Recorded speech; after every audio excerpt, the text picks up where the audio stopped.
Welcome back, everyone. Oregon football with Chip Kelly as we move to the fourth quarter. The Ducks with a 14-point lead, Coach. You got to be feeling good about it, and it just doesn't stop. I mean, now you really have the foot on the gas pedal. Yeah, and that's what great teams do. You know, you got to finish somebody off. You can't allow them to hang around. You know, and you also can't allow, if you do allow them to hang around, the crowd's going to get back into it. We felt like we had an opportunity to capitalize, and special teams was huge, and that's what we talked about was going to win this game for us, our special teams play.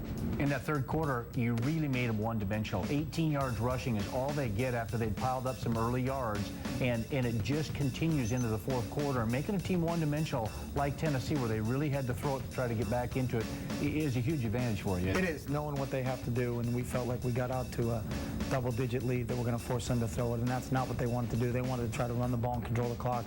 We felt like if we could get a lead, that our game plan would really start to take effect, and this is where it really, our conditioning, everything that we prepared for, took effect right here in the fourth quarter. All right, Ducks with the ball here in the fourth quarter. Going to start out with Darren Thomas working through the air. And Mike, I know, Mike, you talked about a little earlier about Darren Thomas, but this gives us a chance to talk more about how Darren really let the game come to him and played really well in this game, didn't he? Yeah, Coach, I mean, you do take a look at it, and Joe and I have talked about it over and over again. Just little plays he makes here and there. Balls on the money. Even sometimes when he threw the ball away, he was making the right decision. He came of age, it looked like, in this game. Yeah, and that's the Darren that we felt as coaching staff was when we decided him on being our quarterback, that he was the best fit for us. And this is what we expected from him. You never knew, you know, going into this environment what you were going to get, but it's really what we expected out of Darren, and he's getting better and better each week, and if he continues to manage a game like this, we're going to be pretty good offensively. Well, Michael to his right. Darren, snap. Gonna a little bootleg right, wants to throw it, goes deep, he's got him down there, and he threw it, but he caught it, touchdown! What a grab by Lavoisier, 2-A! Boy, just went and got it, didn't he? Yeah, LT, I think this is his first touchdown, but he's been just such a integral guy for us in our offense, always moving the chains for us. And then Darren knows to throw it up. You got a 6'5" guy, he's got great range, great hands. He just goes up and pulls it away from him. It was just a heck of a play by LT right there. I thought Darren did a really good job, too, Coach, of hanging in there. Guys in his face, just like on that play right there, and yet still putting the ball in there. Yeah, Darren took some shots all day long, you know, and their defensive line generated a lot of pressure and were really good. But when you got a quarterback that's tough like Darren that can stand in there, you know, it really talks about what our offense can do when you got a guy that's not afraid of a pass rush. Thomas Jackson in coverage there, incomplete. Then Sims going to find Moore on second down 10 for pickup of 5. On 3rd and 5, they try to go back to the throwing game. They throw this one and only going to pick up about 5 yards on this. The defense fly into the ball, and that sets them up to punt again. And Kenyon Barner standing at his own 20. Good snap.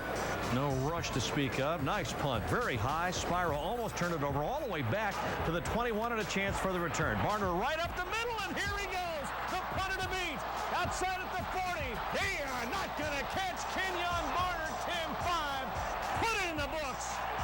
Kenyon Barner shows once again he is among the best in the nation. Boy, tremendous return here, Coach, and he shoots the gap on what looks like it's a middle return, and he shoots the gap, and once he shoots on through, nobody else is there to be able to get to it. Yeah, we had a middle return, but you see everybody blocked up really well, and our guys we talked to our players on that team, you know, can you play harder than the guy you're matched up against, and can you play harder for longer? And that's what our guys do. Our guys on special teams take a tremendous amount of pride in the role that they play, and you know, you never know when your play is going to be the difference in the ball game, but that whole group, Javis Lewis, Marvin Johnson, you see Baseko's in there, Scott Grady did a great job.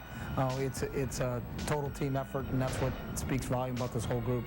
6 touchdowns in 2 games for Kenyon Barner. That sends people headed to the turnstiles on their way out in the Knoxville nightlife. And defensively, Coach, talk about Brandon Bear, Josh Cadu, Kenny Rowe in succession here. Yeah, you know, Brandon, I think, is one of the best in the conference. You know, he's an all-conference type player. Josh Cadu, just a ton of pressure on the quarterback all day long. Everybody kind of contributing. Kenny Rowe had a pass broken up, and, you know, there's so many different guys. I think we had 26 guys make tackles again on Saturday. We had 29 in week 1 and 26 in week 2. Well, what's most impressive, and we talked about this last week, Coach, you get other guys in there. Now that you put Nate Costa and Remine and some others in there, at this point in the game, and yet the offense is still working. Great run here by Nate Costa. Yeah, you know, that's the great thing is we do have some depth on both sides of the ball, and we took over with about 9 minutes to go and just kind of ate up the clock and ran the ball. I think everybody in the stadium knew what we were going to do. We were trying to work the clock a little bit, but kept 2 tight ends there and tied down the edges and kept running the ball. But to watch that second unit go in and get a touchdown drive was a pretty good thing to see. The gentleman, Remine Alston, with the touchdown in front of his friends and family who drove over from Greensboro, North Carolina. Great to see his family get a chance to see Remine play so well in that final quarter against the Volunteers. That's the final score, 48-13. Guys are clearly excited, celebrating with the fans after the game. It was a great scene down in Knoxville at Neyland Stadium. Let's go into the locker room and hear what the kids had to say.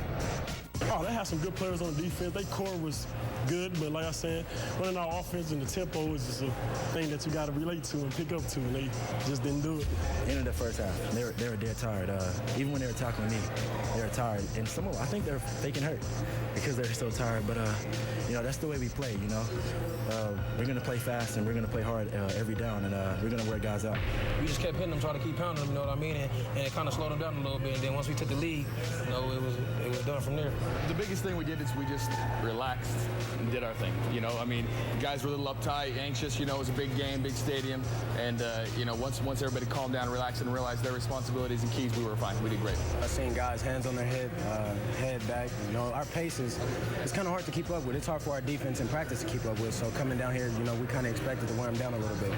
It's really not about the SEC. You know, it was us against Tennessee. I think it was a good test for everybody on the team. Playing in a hostile environment in front of 100,000 people, and I mean, we came out a little bit flat in the beginning, but we really picked it up in the second half. And I mean, it's a great win. Anytime you can come in SEC and win on the road, or any game on the road, you can win.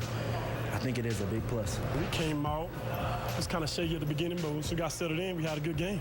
Well, I feel like we never really started slow, you know what I mean? They got that early fumble and on our kick return. So, you know, we had all our confidence, even though with the thunderstorm, you know, we just had to come back in and settle down. And our offense never did touch the field, so we felt pretty good. I think we had guys who were really anxious, you know, all excited, really anxious, and we kind of lost some of our responsibilities. And so maybe you could look at it as a surprise, but the biggest thing was once we got calmed down, got our feet underneath us, we were all right. It doesn't say much. You know, we come in here, do what we're supposed to do. I mean, going into any game, you have to do what you're supposed to do. Coach, one of the big things, you know, a veteran team and maybe a team that's not so veteran, even though I thought they got a little too much credit for being overly young, they got plenty of seniors in their lineup, you know, but your team clearly is a veteran team that knows how to win big games, play in big stages, and it really showed in this game. It did, but I mean, I think everybody, it's all relative. You know, our quarterback was his second start. You know, both our running backs are sophomores, so we got some young kids in the secondary that are playing, but it's, you know, you're as old as you act, you know, and I think we have a mature team in terms of how they act, and it doesn't matter if you're a freshman, whether you're Josh Huff or Ricky Amuli, who contributed for us, or Drew Howell, who played in his first game ever. We didn't get an opportunity to punt the New Mexico game, and that was a big unknown for us, and to have guys like Robbie Beard in the first game he ever played to kick the way he kicked, and Drew Howell to go in and snap the way he did in the punting game, you know, it just speaks volumes to the type of football team we have, and it's a real mature team no matter what class you're in. Oh, Coach, I mean, the players, as well as the fans, love to see success all the time, but having a little bit of a challenge there at the beginning of the game, having some things go against you in a hostile environment is going to take this team a lot further than having it be easy all the time. It is, and it's not going to be easy all the time. We play in a conference where we have to play everybody, and you know, there's a lot of really good football teams on this schedule coming up, and when you get tested and you grow a little bit, you know, and I think that's the unique thing about going to play in this game in that environment was an awesome experience for our players, and it's something that they'll be able to call back to when we face some other adversity down the road this season. I hesitate to bring this up because I know how you feel about it, but I feel like I have to, given the 6 million people that are watching us here on this program. But up to 5 in the coaches poll, it's nice to be recognized. Is that a safe way to put it? It's great. All right.